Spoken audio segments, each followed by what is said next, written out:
In the early 1800s, the United States fought a war against Tripoli. Why was this war fought? What was the outcome? Along the northern coast of Africa, the Ottoman Empire had several provinces that were collectively known as the Barbary States. These provinces included Algiers, Tunis, and Tripoli. For hundreds of years, pirates from the Barbary coast attacked ships from other nations, confiscating cargo and capturing the crews.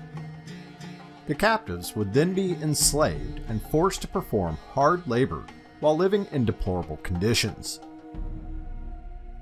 It is estimated that from the 1500s through the 1800s, more than 1 million Europeans were captured and sold as slaves.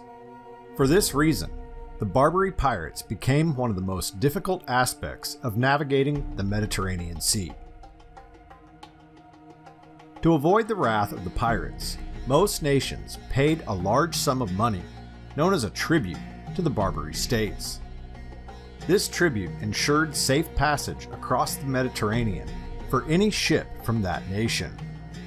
If a country could not afford the tribute, its ships were more likely to be attacked. During the American Revolution, American merchant ships could safely travel through the Mediterranean.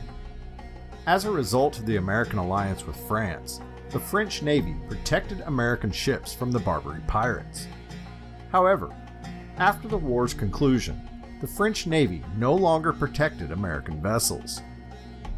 The United States had many war debts, and the young nation found it difficult to pay the steep tributes demanded by the pirates. As a result, American ships increasingly became targets of the pirates. Throughout the 1790s, the situation worsened. In 1794, Congress authorized the construction of 6 frigates to protect American merchant vessels. These ships formed the backbone of what eventually became the United States Navy. In 1798, Congress created the United States Department of the Navy to help protect American ships. After Thomas Jefferson became president in 1801, Tripoli demanded a tribute of $250,000.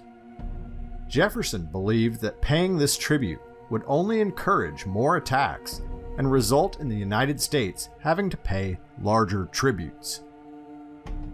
Therefore, Jefferson refused to make the payment. As a result, Tripoli declared war on the United States on May 10, 1801.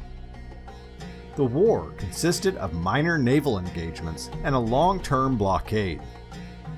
The U.S. Navy established itself along the Barbary coast and effectively blockaded Tripoli's harbors. However, there were several notable events that occurred during this brief conflict, which became the First Barbary War. In October of 1803, Tripoli captured the USS Philadelphia after it ran aground in Tripoli Harbor. The captain and crew of the Philadelphia were taken as hostages, and for a time, the Philadelphia's cannons were used against other American ships.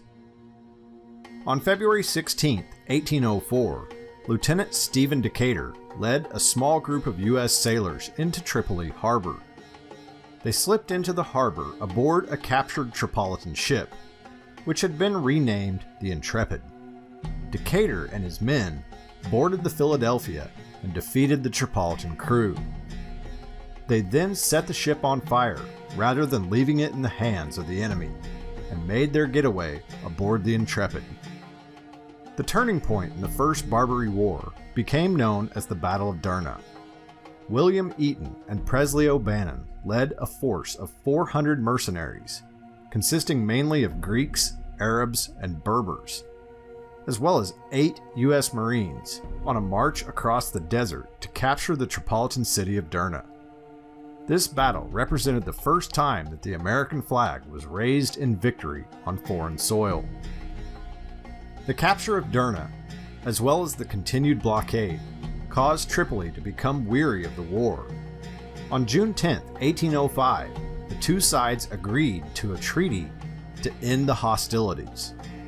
the United States paid $60,000 for the release of the American prisoners, while Tripoli agreed to cease attacking American merchant vessels. The First Barbary War had several positive outcomes.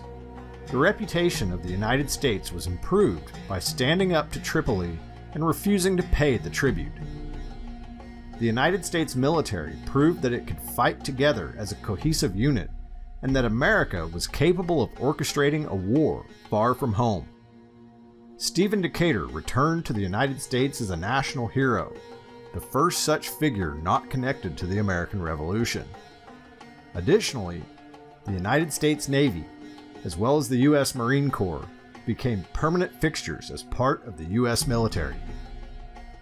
In fact, the U.S. Marine Corps commemorates the victory at Tripoli in the Marines' hymn with the line, "From the halls of Montezuma to the shores of Tripoli, we will fight our country's battles in the air, on land, and sea."